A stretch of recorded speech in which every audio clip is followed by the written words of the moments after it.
You, John Fitzgerald Kennedy, do solemnly swear. I, John Fitzgerald Kennedy, do solemnly swear. That you will faithfully execute the office of President of the United States. That I will faithfully execute the office of President of the United States. And will, to the best of your ability. And will, to the best of my ability. Preserve, protect, and defend the Constitution of the United States. Preserve, protect, and defend the Constitution of the United States. So help you God. So help me God.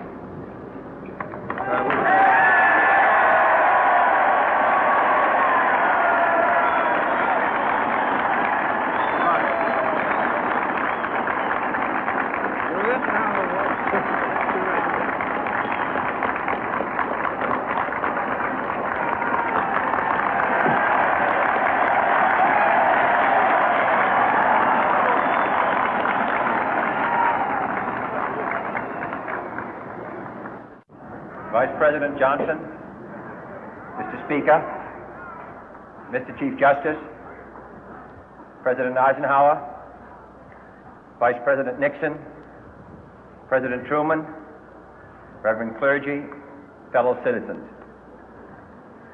We observe today not a victory of party, but a celebration of freedom, symbolizing an end as well as a beginning, signifying renewal as well as change. For I have sworn before you and Almighty God the same solemn oath our forebears prescribed nearly a century and 3/4 ago. The world is very different now, for man holds in his mortal hands the power to abolish all forms of human poverty and all forms of human life. And yet the same revolutionary beliefs for which our forebears fought are still at issue around the globe.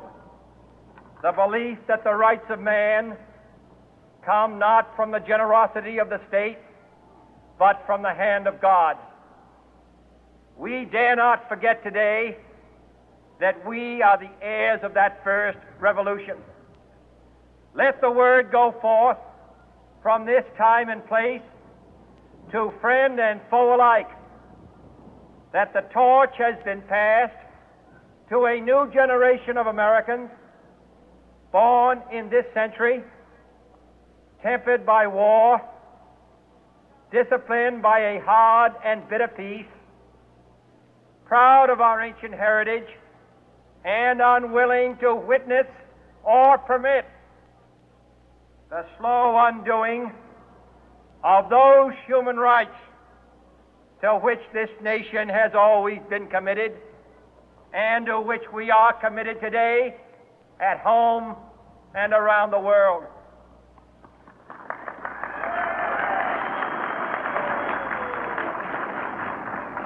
Let every nation know, whether it wishes us well or ill, that we shall pay any price, bear any burden, meet any hardship, support any friend, oppose any foe to assure the survival and the success of liberty.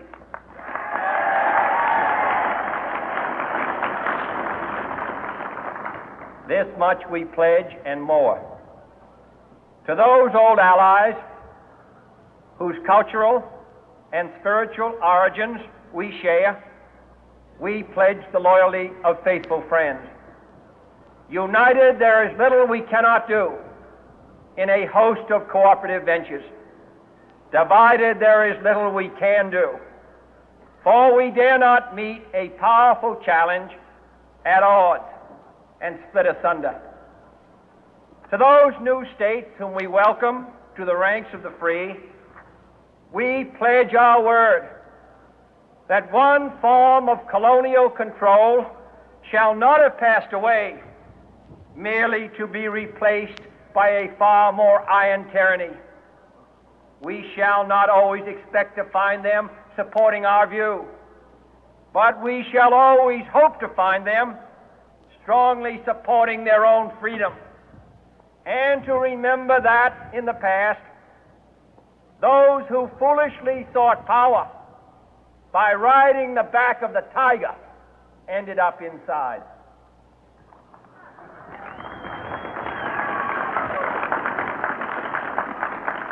To those people in the huts and villages of half the globe struggling to break the bonds of mass misery, we pledge our best efforts to help them help themselves for whatever period is required, not because the communists may be doing it, not because we seek their votes, but because it is right. If a free society cannot help the many who are poor, it cannot save the few who are rich.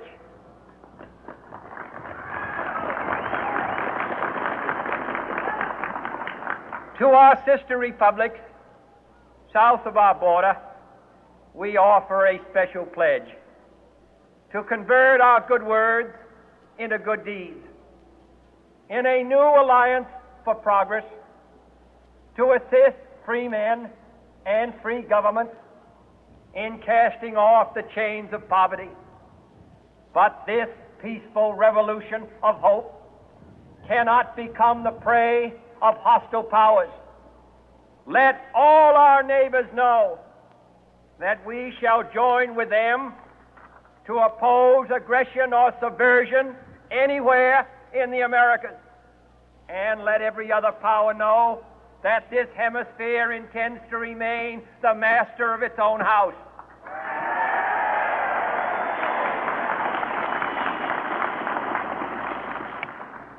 To that World Assembly of Sovereign States, the United Nations, our last best hope, in an age where the instruments of war have far outpaced the instruments of peace, we renew our pledge of support to prevent it from becoming merely a forum for invective, to strengthen its shield of the new and the weak, and to enlarge the area in which its writ may run. Finally, to those nations who would make themselves our adversary, we offer not a pledge, but a request that both sides begin anew the quest for peace. Before the dark powers of destruction, unleashed by science, engulf all humanity in planned or accidental self-destruction, we dare not tempt them with weakness, for only when our arms are sufficient beyond doubt can we be certain beyond doubt that they will never be employed. But neither can two great and powerful groups of nations take comfort from our present course, both sides overburdened by the cost of modern weapons, both rightly alarmed by the steady spread of the deadly atom, yet both racing to alter that uncertain balance of terror that stays the hand of mankind's final war. So let us begin anew, remembering on both sides that civility is not a sign of weakness, and sincerity is always subject to proof.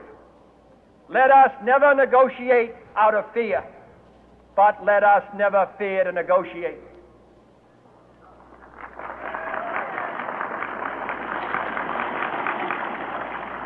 Let both sides explore what problems unite us, instead of belaboring those problems which divide us. Let both sides, for the first time, formulate serious and precise proposals for the inspection and control of arms, and bring the absolute power to destroy other nations under the absolute control of all nations.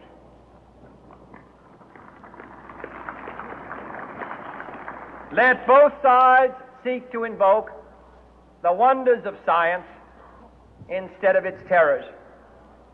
Together, let us explore the stars, conquer the deserts, eradicate disease, tap the ocean depth, and encourage the arts and commerce. Let both sides unite to heed in all corners of the earth